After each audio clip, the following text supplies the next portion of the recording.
Hello friend, welcome back my YouTube channel Roshni की पाठशाला। Daily current affair की class में आप सभी का स्वागत है। आज 7 जनवरी है।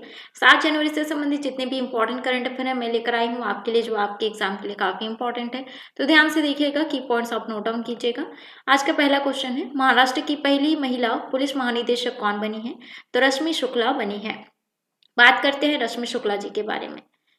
तो रश्मि शुक्ला 1988 बैच की आईपीएस अधिकारी हैं और महाराष्ट्र सरकार ने उन्हें जो है राज्य का पुलिस महानिदेशक नियुक्त किया गया है और इस पद पर पहुंचने वाली महाराष्ट्र की पहली महिला पुलिस अधिकारी बन गई हैं रश्मि शुक्ला। और वे जो है डीजीपी रजनीश सेठ जी का स्थान लेने वाली हैं। डीजीपी बनने से पहले रश्मि शुक्ला सशस्त्र सीमा बल में केंद्रीय डिप्यूटेशन पर थी और उन्होंने 2021 में सीआरपीएफ का एडिशनल डायरेक्टर जनरल के रूप में भी कार्यभार संभाला है। तो प्रथम महिलाओं के बारे में हम बात कर लेते हैं। 2023 की कुछ प्रथम महिलाओं के बारे में इंपॉर्टेंट है, स्क्रीनशॉट लेना है तो स्क्रीनशॉट ले लीजिए। पीडीएफ तो मिल ही जाता है फ्री टेलीग्राम ग्रुप में। टेलीग्राम ग्रुप का जो लिंक है डिस्क्रिप्शन बॉक्स में दिया गया है। अगर आपको नोट्स चाहिए तो आप टेलीग्राम ग्रुप में जुड़ सकते हैं। तो मनीषा पाड़ी पहली महिला सहायक डी कैप बनी है, यानी कि एडीसी बनी है। दिशा नायक देश की पहली एयरपोर्ट महिला फायर फाइटर बनी है। शांति श्री धूलीपुड़ी पंडित जेएनयू की पहली महिला कुलपति बनी है। पूजा देवी जम्मू कश्मीर की पहली महिला बस चालक बनी है। भावना कांत भारत की पहली महिला लड़ाकू विमान पायलट बनी है। एम वीरालक्ष्मी भारत की पहली महिला एम्बुलेंस ड्राइवर बनी है। शिवांगी सिंह भारत की पहली महिला फाइटर पायलट बनी है। ज्योति शर्मा भारतीय सेना की पहली महिला जज बनी है। शिवांगी जोशी नौसेना की पहली महिला पायलट बनी है। तो इम्पोर्टेंट जो है आप नोट डाउन कीजिएगा। बात करते हैं महाराष्ट्र की कुछ बेसिक जानकारी को रिवाइज कर लेते हैं। तो इसकी स्थापना हुई थी 1 मई 1960 को। राजधानी है मुंबई। मुख्यमंत्री हैं एकनाथ शिंदे जी। राज्यपाल रमेश बैस जी हैं। विधानसभा परिषद की 78 सीटें हैं। विधानसभा की 288 सीटें हैं। राज्यसभा की 19 सीटें हैं और लोकसभा की 48 सीटें हैं। बात करते हैं अब कि महाराष्ट्र राज्य जो है वो किन किन राज्यों से सीमा साझा करती है। तो देखिएगा, गुजरात, मध्य प्रदेश, छत्तीसगढ़, तेलंगाना, कर्नाटक, गोवा, इन राज्यों के साथ जो है सीमा साझा करती है महाराष्ट्र। बात कर रहे हैं हम महाराष्ट्र की, तो महाराष्ट्र के कुछ इंपॉर्टेंट करंट अफेयर हम डिस्कस कर लेते हैं। मुंबई की वानखेड़े स्टेडियम में सचिन तेंदुलकर की प्रतिमा स्थापित की गई है। नमो शेतकरी महासम्मान निधि योजना महाराष्ट्र सरकार के द्वारा शुरू की गई है। महाराष्ट्र सरकार ने लेक गर्ल योजना में को जो है मंजूरी दी है। मुंबई में जो है युद्धपोत आईएनएस महेंद्रगिरी का जलावतरण किया गया है। और सफेद प्याज के लिए महाराष्ट्र के अलीबाग को जीआई टैग प्राप्त हुआ है। महाराष्ट्र राज्य में स्कूल की गुणवत्ता का आंकलन करने के लिए आर्टिफिशियल मशीन स्थापित की गई है। और महाराष्ट्र राज्य ने इंपॉर्टेंट है, सबसे इंपॉर्टेंट, तो जय जय महाराष्ट्र माझा को राज्य गीत घोषित किया गया है। अब बात करते हैं नेक्स्ट क्वेश्चन की। राष्ट्रीय कानूनी सेवा प्राधिकरण यानी नालसा के कार्यकारी अध्यक्ष कौन बने हैं? तो इसका राइट आंसर हो जाएगा जस्टिस संजीव खन्ना बने हैं। राष्ट्रपति द्रौपदी मुर्मू ने राष्ट्रीय कानूनी सेवा प्राधिकरण के कार्यकारी अध्यक्ष के रूप में जस्टिस संजीव खन्ना को नियुक्त किया है। उन्होंने जस्टिस एस के कौल का स्थान लिया है। और नालसा के कार्यकारी अध्यक्ष के महत्वपूर्ण पद पर जो है सुप्रीम कोर्ट के दूसरे सीनियर जज को ही नियुक्त किया जाता है, एक परंपरा की तरह है। तो नालसा के बारे में हम बात करते हैं। नालसा का जो फुल फॉर्म है नेशनल लीगल सर्विस अथॉरिटी है। ये जो है इसका गठन समाज के कमजोर वर्गों को मुफ्त कानूनी सेवाएं प्रदान करने के लिए कानूनी सेवा प्राधिकरण अधिनियम 1987 के तहत किया गया था। उद्देश्य क्या है? विवादों के सौहार्दपूर्ण समाधान के लिए जो है लोक अदालतों का आयोजन करना है। नालसा का नेतृत्व जो है भारत के मुख्य न्यायाधीश करते हैं। नेक्स्ट क्वेश्चन है, भारत नेपाल संयुक्त आयोग की 7वीं बैठक कहाँ आयोजित की गई थी? तो इसका राइट आंसर हो जाएगा काठमांडू में की गई थी। विदेश मंत्री जयशंकर नेपाल पहुंचे हैं। वे जो है उन्होंने अपने नेपाल समकक्ष एनपी सऊद के साथ 7वें भारत नेपाल संयुक्त आयोग की जो है बैठक की है। और भारत नेपाल के बीच जो है 4 महत्वपूर्ण समझौते हुए हैं। कौन कौन से, आइए देखते हैं। सामुदायिक विकास परियोजना का कार्यान्वयन और दीर्घकालीन विद्युत व्यापार यानी कि 10 साल में 10,000 मेगावाट बिजली का आयात को जो है पर समझौता हुई है नेपाल और भारत के बीच। नवीकरणीय ऊर्जा विकास में सहयोग, मुनल सैटेलाइट, इन चारों महत्वपूर्ण समझौते पर जो है समझौता हुआ है भारत और नेपाल के बीच। आप नोट डाउन कर सकते हैं। बात कर रहे हैं हम नेपाल की, तो नेपाल के जो है बेसिक जानकारी हम रिवाइज करते हैं। राजधानी है काठमांडू, राष्ट्रपति है रामचंद्र पौडेल, प्रधानमंत्री है पुष्प कमल दहल जी, मुद्रा है नेपाली रुपया। और नेपाल जो है यानी कि भारत के जितने भी राज्य हैं, कौन कौन से राज्य जो है नेपाल के साथ सीमा साझा करती है, तो देखिए उत्तराखंड, उत्तर प्रदेश, बिहार, सिक्किम जो है और पश्चिम बंगाल। ठीक है, ये जो है राज्य नेपाल के साथ सीमा साझा करती है। तो काठमांडू में जो है सार्क का मुख्यालय है। ठीक है, यानी कि south Asian association for regional corporation का जो है मुख्यालय है, यहाँ पे आप देख सकते हैं। तो सार्क क्या होता है फ्रेंड, देखिए सार्क जो है दक्षिण एशिया के 7 देशों का संगठन है।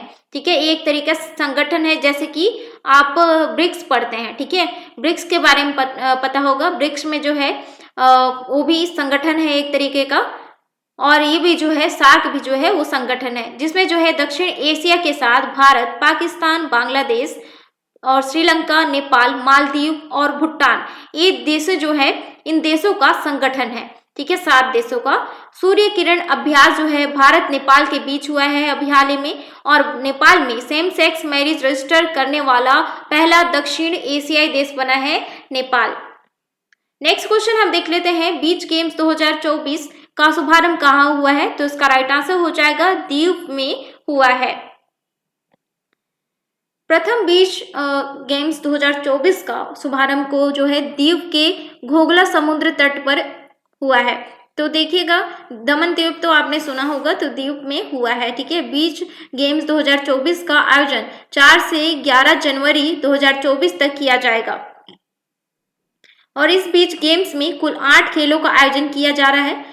और बीच वॉलीबॉल, बीच बॉक्सिंग, बीच सॉकर, बीच कबड्डी, रस्साकसी, समुद्र तैराकी और मलखम्ब, ऐसे आदि खेलों को जो है आयोजित किया जाएगा बीच गेम्स में।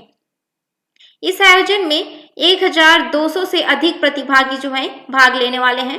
नेक्स्ट क्वेश्चन हम देख लेते हैं, राजस्थान ऊर्जा विकास और आईटी सर्विसेज लिमिटेड को किस जल विद्युत परियोजना से बिजली प्राप्त होगी, तो इसका राइट आंसर हो जाएगा फ्रेंड रतले। ठीक है, रतले से जो है बिजली प्राप्त की जाएगी।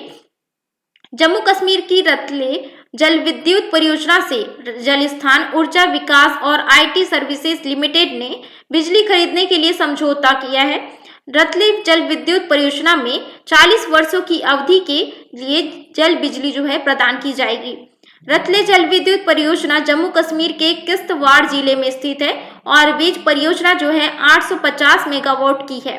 इसमें 133 मीटर लंबा बांध और 2 बिजली स्टेशन शामिल है। यहाँ पे आप देख सकते हैं रतले बिजली विद्युत बांध को। ठीक है, अब हम बात करते हैं भारत के कुछ प्रमुख बांधों के बारे में, और इससे मैं क्वेश्चन पूछने वाली हूँ, आपको कमेंट करके बताना है।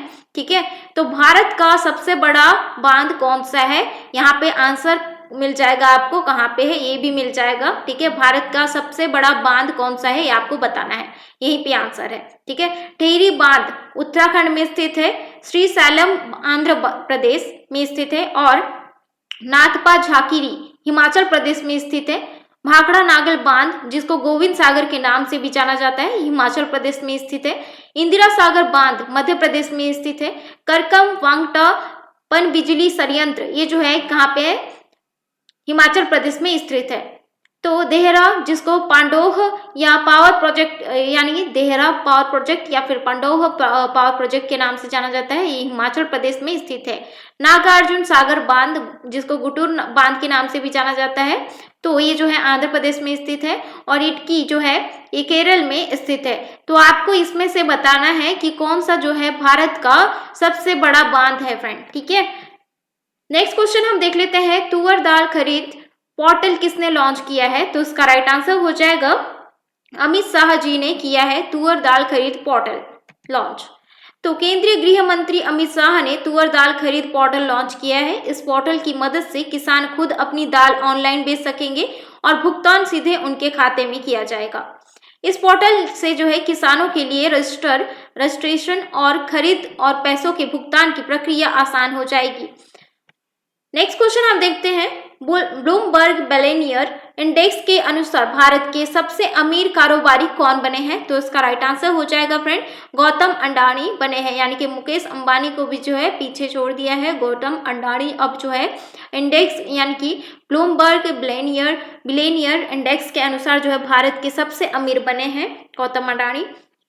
तो अडानी ग्रुप के chairperson Gautam Adani Bloomberg billionaire index में जो है रिलायंस इंडस्ट्रीज में के चेयरमैन मुकेश अंबानी को पीछे छोड़कर भारत के सबसे अमीर आदमी बन गए हैं।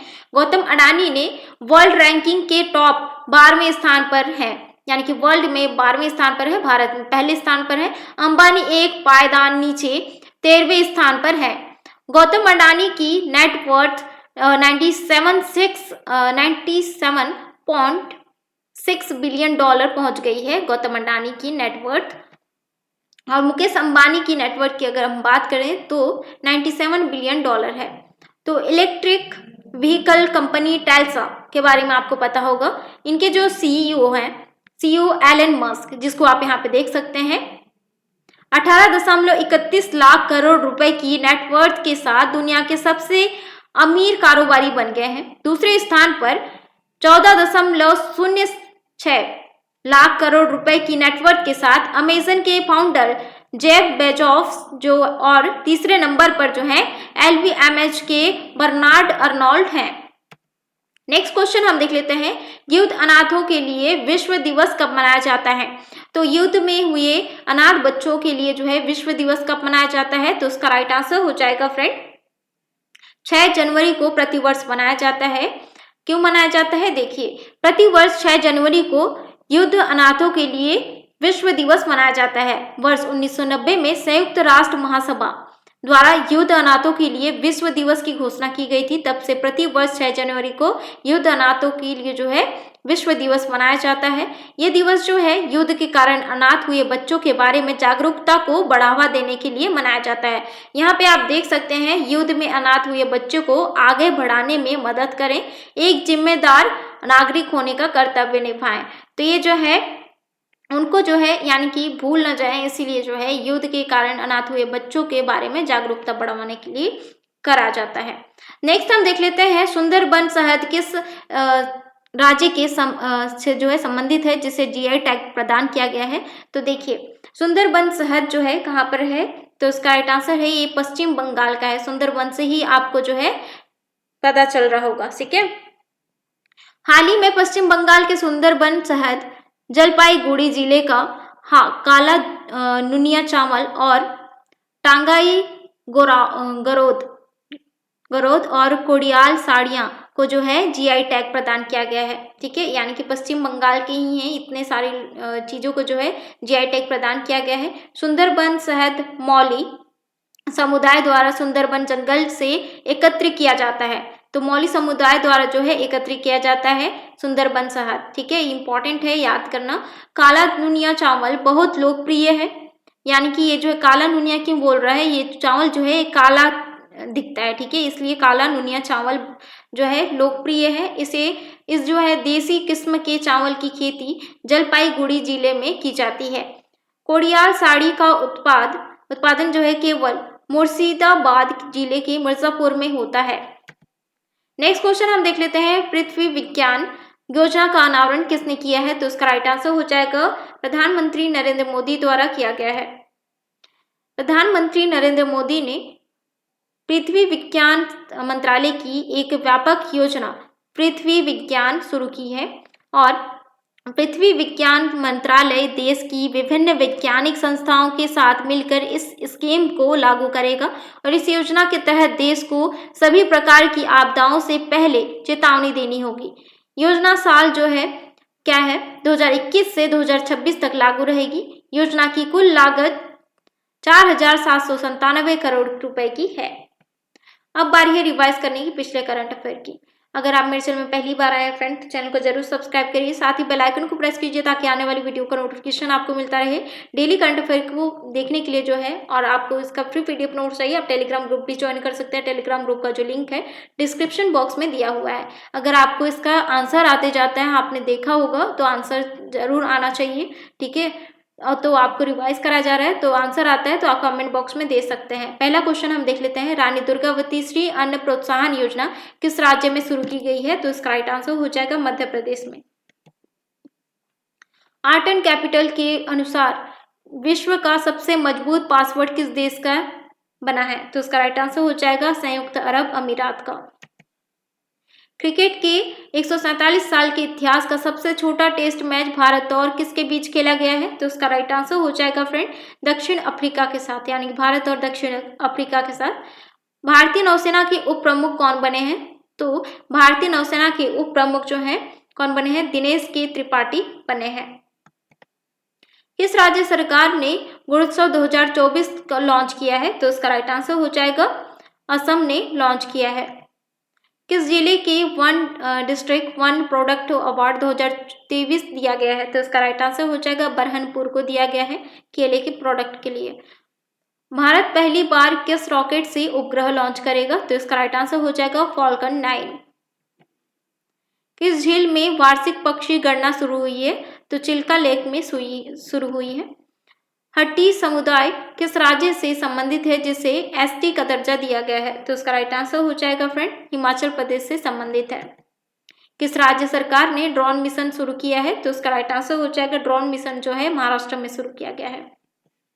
अब बारी है एडिशनल जीके की। आज के एडिशनल जीके में हम देखेंगे यानी कि रिवाइज करेंगे जनवरी में मनाए जाने वाले प्रमुख दिवसों के बारे में। तो 1 जनवरी को वैश्विक परिवार दिवस मनाया जाता है। 3 जनवरी को सावित्रीबाई फुले की जयंती बनाई जाती है और 6 जनवरी के युद्ध अनाथों का दिवस मनाया जाता है। 8 जनवरी को अफ्रीकी राष्ट्रीय कांग्रेस स्थापना दिवस और 10 जनवरी को विश्व हिंदी दिवस। 11 जनवरी लाल बहादुर शास्त्री जी की पुण्यतिथि बनाई जाती है। 12 जनवरी को राष्ट्रीय युवा दिवस मनाया जाता है। 15 जनवरी को भारतीय सेना दिवस मनाया जाता है। 23 जनवरी को जो है नेताजी सुभाष चंद्र बोस जयंती मनाई जाती है। 24 जनवरी को राष्ट्रीय बालिका दिवस मनाया जाता है। 25 जनवरी को राष्ट्रीय मतदाता दिवस, राष्ट्रीय पर्यटन दिवस मनाई जाती है और 26 जनवरी को गणतंत्र दिवस और अंतर्राष्ट्रीय सीमा शुल्क दिवस मनाई जाती है। 28 जनवरी को लाला लाजपत राय की जयंती बनाई जाती है और 30 जनवरी को शहीद दिवस मनाया जाता है। तो देखिए इम्पोर्टेंट यानी कि जनवरी के इम्पोर्टेंट दिन के बारे में हमने जाना आज, ठीक है, रिवाइज किया। आशा करती हूँ आज का सेशन बहुत अच्छा लगा होगा आपको। तो वीडियो पसंद आया हो तो लाइक कमेंट शेयर जरूर करिएगा और अपने दोस्तों में जरूर शेयर करिएगा ताकि उनको भी जो है इंपॉर्टेंट क्वेश्चन मिले करंट अफेयर का, ठीक है। तो मिलते हैं नेक्स्ट वीडियो में इंपॉर्टेंट जी के क्वेश्चन के साथ।